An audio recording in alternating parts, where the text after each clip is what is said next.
মৰমৰ ছাত্ৰ-ছাত্ৰীসকল তোমালোক সকলোকে পুনৰবাৰ মোৰ ইউটিউব চেনেলটোলৈ স্বাগতম জনাইছোঁ। আজিৰ ভিডিঅ'টিত আমি পঢ়িবলৈ গৈ আছোঁ অষ্টম শ্ৰেণীৰ ভূগোলৰ পাঠ নম্বৰ 2 জনসংখ্যাৰ বৃদ্ধি আৰু বিতৰণ। এই পাঠটি তোমালোকৰ যিবিলাক পাঠভিত্তিক ক্ৰিয়াকলাপ আৰু প্ৰশ্ন আছে তাৰ লগতে পাঠটিৰ শেষৰ পিনে যি অনুশীলনী আছে তাৰে গোটেইবিলাক প্ৰশ্নৰ উত্তৰ। গতিকে তোমালোকে প্ৰথমৰ পৰা শেষলৈকে ভিডিঅ'টো ভালদৰে চাবা আৰু ভিডিঅ'টো চাই যদি তোমালোকৰ ভাল লাগে তেন্তে ভিডিঅ'টো লাইক কৰিবা, তোমালোকৰ বন্ধু-বান্ধৱীৰ লগত ভিডিঅ'টো শ্বেয়াৰ কৰি মোৰ চেনেলটো ছাবস্ক্ৰাইব কৰি দিবা। এতিয়া আছোন আমি জনসংখ্যাৰ বৃদ্ধি আৰু বিতৰণ এই পাঠটিৰ প্ৰশ্ন উত্তৰবিলাক কেনেদৰে কৰিব লাগে চাই লওঁ। পোনপ্ৰথমে তোমালোকে লেছনটো ভালদৰে পঢ়ি লেছনটোৰ শেষৰ পিনে যে অনুশীলনী আছে সেইবিলাকৰ পিনে চাবা। লেছনটোত তোমালোকৰ অনুশীলনীৰ 1 নম্বৰ আছে শুদ্ধ উত্তৰটো বাছি উলিওৱা। ইয়াতে তোমালোকক শুদ্ধ উত্তৰ বাছি উলিয়াব দিছে। তাৰপিছত 2 নম্বৰ আছে খালী ঠাই পূৰণ কৰা। এই গোটেইবিলাক প্ৰশ্নৰ লগতে তোমালোকৰ যি পাঠৰ ভিতৰৰ প্ৰশ্ন আছে যেনেকুৱা ধৰা উত্তৰ লিখা জনসংখ্যাৰ বিস্ফোৰণ মানে কি, জনসংখ্যাৰ বিস্ফোৰণৰ ফলত সৃষ্টি হোৱা সমস্যাবোৰ কি কি, এইবিলাক প্ৰশ্নৰ উত্তৰ মই তোমালোকৰ বাবে লিখি আনিছোঁ। গতিকে মই যিবিলাক প্ৰশ্নৰ উত্তৰ তোমালোকক কৈ যাই আছোঁ ভালদৰে চাই আৰু লিখি যাবা।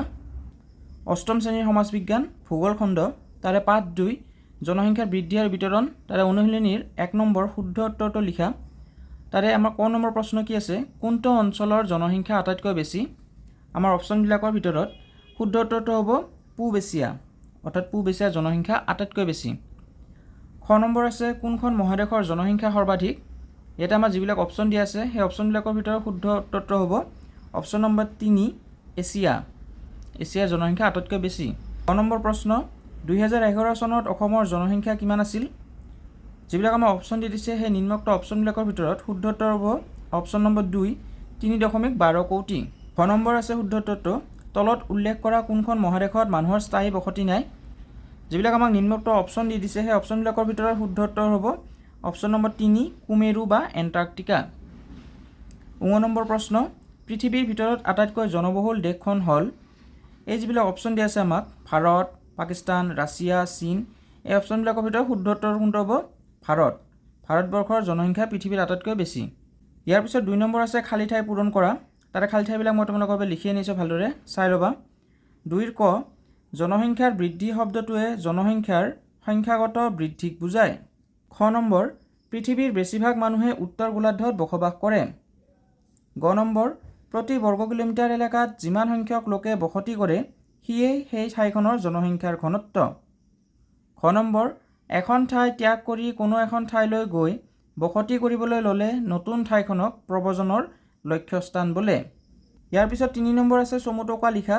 তাৰে ক নম্বৰ চমুটকাটো কি লিখিব দিছে, মানৱ সম্পদৰ উন্নয়ন। তাতে তোমালোকে লিখিবা মানৱ সম্পদ দেশৰ উন্নতিৰ ভেটিস্বৰূপ। কৰ্মকুশলতা, উৎপাদন ক্ষমতা, জ্ঞান আৰু দক্ষতা আদি বিকাশৰ দ্বাৰা দেশৰ মানৱ সম্পদক উপযুক্তভাৱে গঢ়ি তোলা ব্যৱস্থাকে মানৱ সম্পদৰ উন্নয়ন বোলা হয়।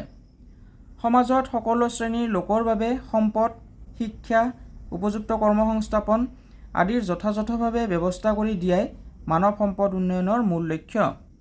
খ নম্বৰ আছে জনসংখ্যাৰ থুপীকৰণ। তাতে লিখিবা কিছুমান অঞ্চলত মানুহৰ বসতি অতি ঘন হ'বলৈ ধৰা প্ৰক্ৰিয়াকে জনসংখ্যাৰ থুপীকৰণ বোলে। জনসংখ্যা থুপীকৰণক জনসংখ্যাৰ কেন্দ্ৰীভূতকৰণ বুলিও কোৱা হয়। তো একে হ'ব ইয়াৰ উত্তৰটো।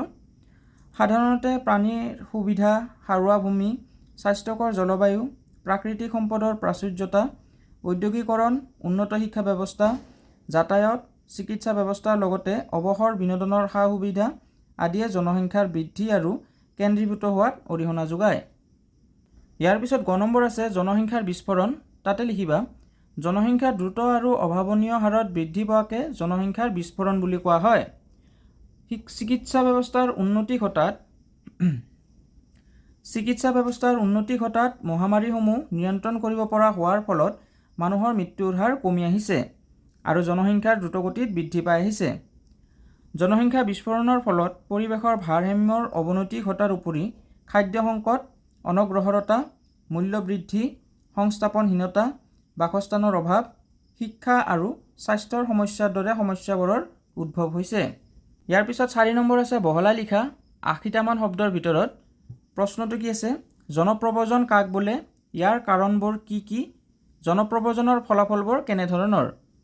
তাৰ উত্তৰটো তোমালোকে এনেকৈ লিখিবা ছাত্ৰ-ছাত্ৰীসকল, মানুহে কৰ্মসূত্ৰে বা আন কোনো কাৰণত নিজৰ স্থান ত্যাগ কৰি অন্য এখন নতুন স্থানত গৈ স্থায়ী বা সাময়িকভাৱে বসতি কৰা কাৰ্যকে জনপ্ৰব্ৰজন বোলে। সাধাৰণতে যুদ্ধ বিগ্ৰহ, প্ৰাকৃতিক দুৰ্যোগ, মহামাৰী, বানপানী, গৰাখহনীয়া, খাদ্য সংকট, ৰাজনৈতিক সংকট ইত্যাদি কাৰণত মানুহে কোনো ঠাই ত্যাগ কৰি অন্য স্থানলৈ প্ৰব্ৰজন কৰে। প্ৰব্ৰজনৰ উৎস স্থানৰ পৰা লক্ষ্যস্থানৰ জীৱন নিৰ্বাহ সুবিধাজনক হ'লে মানুহৰ প্ৰব্ৰজন বাঢ়ে। বৰ্তমান সময়ত উন্নত শিক্ষা, কৰ্মসংস্থাপন, নিৰাপদ জীৱন যাপন আদিৰ বাবেও জনপ্ৰব্ৰজন ঘটে। অস্বাভাৱিক প্ৰব্ৰজনৰ ফলত লক্ষ্যস্থানত ৰাজনৈতিক, ভাষা সংস্কৃতি আৰু আন বিভিন্ন ধৰণৰ সমস্যাৰ সৃষ্টি হ'ব পাৰে। ইয়াৰ পিছত ছাত্ৰ ছাত্ৰীসকল মই তোমালোকক পাঠৰ ভিতৰত যি তোমালোকৰ ভিতৰত হালধীয়া বাকচত উত্তৰ লিখা এনেকুৱা ধৰণৰ ক্ৰিয়াকলাপবিলাক আছে তাৰ প্ৰশ্নোত্তৰবিলাকত তোমালোকক দি যাম। চাই ল'বা। পোনপ্ৰথমে তোমালোকে উত্তৰ লিখাত দেখিবলৈ পাবা জনসংখ্যাৰ বৃদ্ধি মানে কি, জনসংখ্যাৰ গুণগত বিকাশ মানে কি, জনসংখ্যাৰ বৃদ্ধিয়ে কেনেধৰণৰ সমস্যাৰ সৃষ্টি কৰে। এতিয়া আহচোন আমি এই উত্তৰ লিখাৰ যিবিলাক প্ৰশ্ন আছে সেইবিলাক কেন্দ্ৰ কৰিবলৈকে চাই লওঁ। পাঠভিত্তিক প্ৰশ্নোত্তৰৰ ক নম্বৰ প্ৰশ্ন আছে জনসংখ্যাৰ বৃদ্ধি মানে কি, তাৰ উত্তৰটো লিখিবা। জনসংখ্যাৰ বৃদ্ধি বুলিলে এটা নিৰ্ধাৰিত সময়ত ভিতৰত ঘটা জনসংখ্যাৰ পৰিৱৰ্তনকে বুজা যায়। খ নম্বৰ জনসংখ্যাৰ গুণগত বিকাশ মানে কি, তাৰ উত্তৰটো লিখিবা। কৰ্মকুশলতা, উৎপাদনমুখী দক্ষতা, জ্ঞান বৃদ্ধি, কৰ্মদক্ষতা, কৌশল আৰু বুদ্ধিমত্তা এই ধৰণৰ গুণগত বিকাশৰ জৰিয়তে জনসংখ্যাৰ বিকাশ হোৱাকে জনসংখ্যাৰ গুণগত বিকাশ বোলে। ক নম্বৰ জনসংখ্যাৰ বৃদ্ধিয়ে কেনেধৰণৰ সমস্যাৰ সৃষ্টি কৰে, তাৰ উত্তৰটো লিখিবা। জনসংখ্যাৰ বৃদ্ধিয়ে খাদ্যৰ নাটনি, খোৱাপানীৰ সমস্যা, মূল্য বৃদ্ধি, বাসস্থানৰ সমস্যা, শিক্ষা, স্বাস্থ্য আদি সকলো দিশতে নানাবিধ সমস্যাৰ সৃষ্টি কৰে।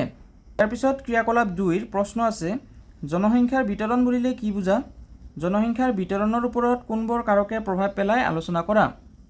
তাৰ উত্তৰটো তোমালোকে এনেকৈ লিখিব পাৰা ছাত্ৰ ছাত্ৰীসকল।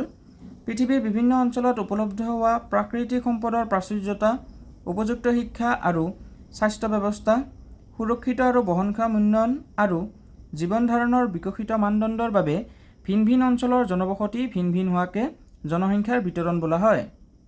জনসংখ্যাৰ বিতৰণৰ ওপৰত প্ৰভাৱ পেলোৱা প্ৰধান কাৰকবোৰ হ'ল পৰ্যাপ্ত পৰিমাণৰ পানীৰ অৱস্থিতি, স্থলভাগৰ গঠন আৰু অৱস্থিতি, ঠাইখনৰ জলবায়ু, প্ৰাকৃতিক সম্পদৰ প্ৰাচুৰ্যতা, ঔদ্যোগিক বিকাশ, নগৰীকৰণ, শিক্ষা আৰু স্বাস্থ্য, তদুপৰি দেশ এখনৰ ধৰ্মনিৰপেক্ষ নীতি আৰু শাসন প্ৰণালী ইত্যাদি। ইয়াৰ পিছৰ প্ৰশ্ন আছে জনপ্ৰব্ৰজনৰ উৎসস্থান আৰু লক্ষ্যস্থান বুলিলে কি বুজা, তাৰ উত্তৰটো তোমালোকে এনেকৈ লিখিব পাৰা। জনপ্ৰব্ৰজনকাৰীসকলে যি স্থানৰ পৰা যায় সেই স্থানক জনপ্ৰব্ৰজনৰ উৎসস্থান আৰু যিখন নতুন ঠাইত গৈ বসবাস কৰিবলৈ লয় সেই ঠাইখনক জনপ্ৰব্ৰজনৰ লক্ষ্যস্থান বুলি কোৱা হয়। ইয়াৰ পিছৰটি প্ৰশ্ন জনসংখ্যাৰ বিস্ফোৰণৰ ফলত সৃষ্টি হোৱা সমস্যাবোৰ কি কি, তাৰ উত্তৰটো লিখিবা। জনসংখ্যা বিস্ফোৰণৰ ফলত সৃষ্টি হোৱা সমস্যাবোৰ হ'ল খাদ্য সংকট, অনগ্ৰসৰতা, মূল্য বৃদ্ধি, সংস্থাপনহীনতা, বাসস্থানৰ অভাৱ, শিক্ষা আৰু স্বাস্থ্যৰ সমস্যা আদি। নেক্সট আৰু আজিৰ ভিডিঅ'ৰ অন্তিমটো প্ৰশ্ন আমাৰ দেশত মানৱ সম্পদ উন্নতিৰ হকে কেনেধৰণৰ ব্যৱস্থা লোৱা হৈছে উল্লেখ কৰা। তাৰ উত্তৰটো তোমালোকে এনেকৈ লিখিবা। আমাৰ দেশত মানৱ সম্পদ উন্নয়নৰ হকে চৰকাৰে খাদ্য, বাসগৃহৰ সুবিধা, বিনামূলীয়া প্ৰাথমিক শিক্ষা, উপযুক্ত কৰ্মসংস্থাপন, চিকিৎসা সেৱাৰ বিকাশ আদিৰ দৰে বিভিন্ন আঁচনি গ্ৰহণ কৰিছে। গতিকে ছাত্ৰ ছাত্ৰীসকল এইখিনি আছিল তোমালোকৰ অষ্টম শ্ৰেণীৰ ভূগোলৰ পাঠ নম্বৰ 2 জনসংখ্যাৰ বৃদ্ধি আৰু বিতৰণ এই পাঠটি থকা সকলোবিলাক সাধাৰণ প্ৰশ্নৰ উত্তৰ।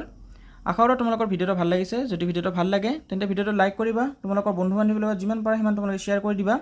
আৰু যদি প্ৰথমবাৰৰ বাবে মোৰ চেনেলটোত ভিজিট কৰিছা তেন্তে চেনেলটো ছাবস্ক্ৰাইব কৰি কাষত থকা বেল আইকনটো প্ৰেছ কৰি অল কৰি দিবা, যাতে মই যিবিলাক ভিডিঅ' তোমালোকৰ বাবে লৈ আনো তাৰে ন'টিফিকেশ্যনবিলাক তোমালোকে লাভ কৰা। সোনকালে লগ পাম তোমালোকক এই চেনেলৰ অন্য এটি ভিডিঅ' লৈ। তেতিয়ালৈ ধন্যবাদ।